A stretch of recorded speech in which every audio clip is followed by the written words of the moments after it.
Sainath multi-state देईल सोने खरेदीसाठी सोन्याच्या किमतीच्या 75% कर्ज, तेही 5 वर्ष मुदतीने। Sainath multistate, phone 83 49 50 51 20।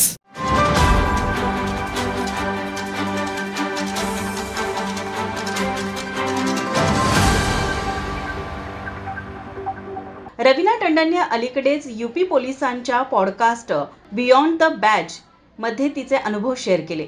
महाकुंभ मेळ्यात महिला आणि मुलींच्या सुरक्षिततेबद्दल आणि व्यवस्थेबद्दल तिने आपले विचार व्यक्त केले। तिने असंही सांगितलं की तिला IPS व्हायचं होतं।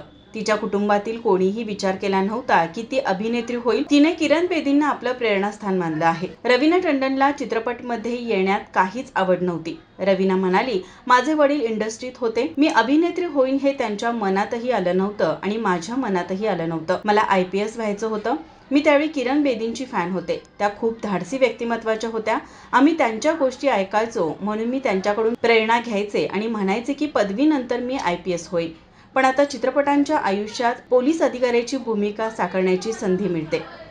रवीना या पॉडकास्टमध्ये बोलताना पुढे म्हणाले की मला चित्रपटांच्या ऑफर येत होत्या। मला बराच वेळ हे करावंसं वाटत होतं, पण नंतर मला सलमान खान सोबत पत्थर के फूल हा चित्रपट ऑफर करण्यात आला।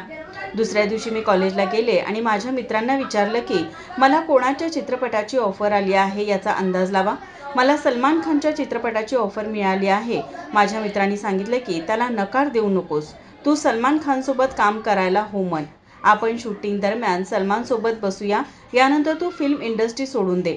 म्हणून मी बाबांना सांगितलं की मी या चित्रपटाला हो म्हणण्याचा विचार करत आहे। मग त्यांनी ते करण्याची परवानगी दिली आणि मी चित्रपट केला, असं रवीनाने सांगितलं। ताज्या घडामोडी पाहण्यासाठी माझा महाराष्ट्र न्यूजला आजच सबस्क्राईब करा।